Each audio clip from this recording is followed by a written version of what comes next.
राधे राधे बंधु, आप Motorola as 60 fusion को खरीदने वाले हो या फिर खरीद चुके हो तो आपको ये पता करना बहुत ही जरूरी है कि आपकी मेहनत का 22 से 23 हजार रुपए के हिसाब से इस फोन का फीचर्स सही मिलता है या नहीं। सबसे पहले अनबॉक्सिंग करते ही एक चीज की कमी देखने को मिलती है और वो है इसका बैक कवर नहीं मिलेगा। आपको सिर्फ चार्जर और यूएसबी केबल ही मिलेगा। आपको कवर खरीदने के लिए 100 से 200 रुपया खर्च करना पड़ेगा अपने जेब से। तथा द्वितीय नंबर, इस दूरभाषा यंत्र की डिस्प्ले पर कोई स्क्रीन प्रोटेक्टर नहीं मिलता है, तो डिस्प्ले को बचाने के लिए आपको पहले दिन से ही टेम्पर्ड ग्लास ढूंढना पड़ेगा। इस कारण यहाँ पर भी आपका 100 से 300 रुपया खर्च होगा। और हाँ, अगर आप ऐसी जगह से हो जहाँ पर मोबाइल का ज्यादा बड़ा दुकान नहीं है तो ऐसे टेम्पर्ड ग्लास ढूंढने में आपको दिक्कत हो सकता है, क्योंकि यह कर्व डिस्प्ले है। इसीलिए ध्यान दीजिए बंधुओं, मेरे पास एक वीवो का फोन है, लगभग 8 से 9 महीना हो चुका है। अभी तक स्क्रीन प्रोटेक्टर ही लगा हुआ है जो कंपनी की तरफ से लगा हुआ आया था। मैंने अभी तक टेम्पर्ड ग्लास नहीं लगाया है। यह छोटी छोटी चीज बहुत ही अच्छा लगता है वीवो का। परंतु हाँ, एक चीज मुझे अच्छा लगा इस फोन का, जो IP68 69 का वाटर एंड डस्ट रेजिस्टेंट है, जो पानी के अंदर आप आराम से सर्वाइव कर सकता है 1.5 मीटर गहरा पानी में आधे घंटे तक। और हाँ, मिलिट्री ग्रेड स्टैंडर्ड सर्टिफाइड भी है, जिससे आपको फोन गिरने से टूटने का चांस बहुत ही कम है, लेकिन ऐसा ट्राई मत कीजिएगा। तथा पानी या किसी लिक्विड से डैमेज होने पर फोन का वारंटी खत्म हो जाता है। बट इसका बैक साइड वीगन लेदर का है, इसलिए धूल मिट्टी और गंदा भी जल्दी से होगा। और ये रहा इसका प्रूफ। मेरे हिसाब से आप लाइट कलर मत ही खरीदना, डार्क कलर ही खरीदना इसका। तथा खरीदने के बाद ही कवर ले लेना थोड़ा सा पैसा खर्च करके। इन एंड फील की बात करें तो इस फोन का डिस्प्ले लगभग क्वाड कप जैसा ही है, साइड से 45 डिग्री और ऊपर और नीचे से 30 डिग्री कर्व है डिस्प्ले में। तथा पीछे भी फोन के बॉडी को कर्व किया गया है, जिससे हाथ में एकदम फिट बैठता है और अच्छा फीलिंग देता है। प्राइस के हिसाब से अच्छा ही है। अब आपका क्वेश्चन ये है कि मुझे कैसे पता चला इसके फीलिंग के बारे में, मेरे पास तो फोन ही नहीं है।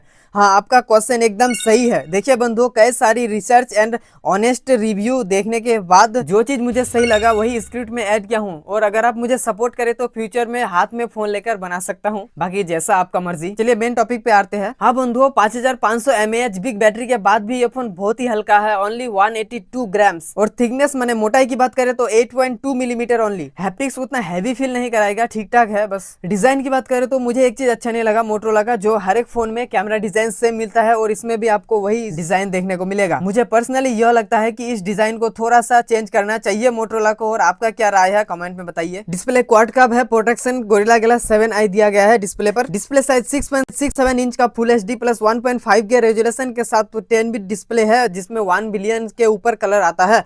POLED डिस्प्ले है 120 हर्ट्ज रिफ्रेश रेट के साथ। एमोलेड डिस्प्ले होने से थोड़ा और बेटर होता इस प्राइस के अकॉर्डिंग। HBM या हाई ब्राइटनेस मोड 1400 निट और पीक ब्राइटनेस 4500 निट्स। परंतु इसी प्राइस में इससे भी ज्यादा पीक ब्राइटनेस Vivo T4 का है, 5000 निट्स पीक ब्राइटनेस है। ज्यादा डिफरेंस नहीं है, थोड़ा 18-20 का डिफरेंस होगा। किंतु इस फोन को भी सनलाइट में यूज करने से कोई दिक्कत नहीं होगा आपको। और हाँ, यूट्यूब पर 4K HDR 10+ का सपोर्ट दिया गया है, परंतु नेटफ्लिक्स में HDR का सपोर्ट नहीं दिया है। यह तो अच्छी बात नहीं है, बट यह थोड़ा अच्छा बात है कि wide one L1 full HD का सपोर्ट है नेटफ्लिक्स पर। इन डिस्प्ले फिंगरप्रिंट सेंसर भी अच्छा है, बहुत फास्ट काम करता है। एक चीज मुझे अच्छा लगा कि डिस्प्ले पर वाटर स्मूथ टच 3.0 का सपोर्ट है। हाथ में या डिस्प्ले पर पानी भी हो थोड़ा सा तो भी डिस्प्ले काम करता है। कनेक्टिविटी तो लगभग सभी दिया है, परंतु NFC और IR ब्लास्टर नहीं है, जिससे हम AC TV के रिमोट की तरह काम कर सके। 16 5G बैंड, जो इस प्राइस में इतने सारे 5G बैंड जल्दी से नहीं मिलता है, यहाँ पर ये प्लस पॉइंट लगा मुझे। Dual 4G VoLTE 5G plus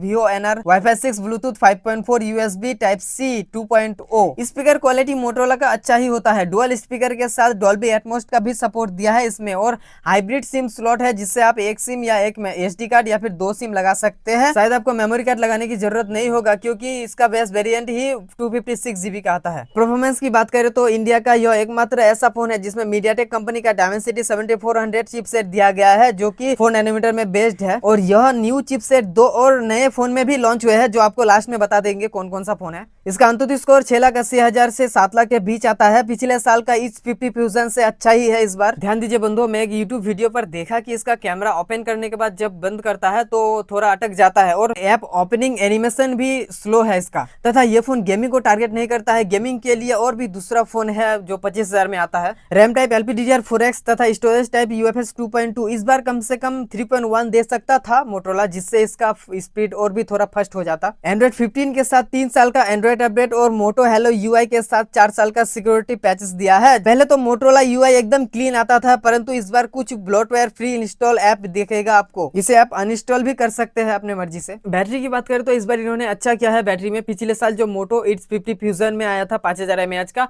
इस बार 5500 mAh का दिया गया है और 68 वाट का चार्जर अडोप्टर जो कि 50 से 60 मिनट में लगभग 0 to 100% चार्ज कर देगा। हीटिंग इश्यूज भी इसका ज्यादा नहीं है। एक बंदा 1 घंटा गेमिंग किया था लगातार नॉर्मल टेम्परेचर में, ऐसी वैसी कोई ऑन नहीं था, फिर भी 42 डिग्री तक पहुंचा था मैक्स टू मैक्स। 2022-23 तक तो मोटरोला का कैमरा में भी शिकायत था, लेकिन अभी थोड़ा अच्छा किया है इन्होंने। कैमरा में भी 50 मेगापिक्सल का main camera LYTIA 700C and 13 megapixel का ultra wide plus micro sensor, 32 megapixel का front camera and video recording की बात करें तो 4K 30 FPS तीनों कैमरा से शूट कर सकते हैं, ultra wide, main camera and front camera से भी। कैमरा फीचर्स की बात करें तो जितना जरूरी है सब कुछ दिया गया है, यहाँ पर देख लीजिए। और कैमरा इश्यूज भी थोड़ा देखा इस फोन का, जो पोर्ट्रेट मोड को अच्छी तरह से खींच नहीं सकता है लो लाइट में, और ज्यादा सनलाइट होने पर भी यह स्क्रीन को ज्यादा लाइट कर देता है। और AI का बहुत सारा फीचर्स दिया गया है, जैसे अपडेट मी। अगर आप कुछ दिन फोन यूज कीजिएगा उसके बाद आपको ये अपडेट मी AI के द्वारा जो आपका मेन में नोटिफिकेशन है उसे आपको छान कर दे देगा, और जो आपका यूजलेस है उसे आपको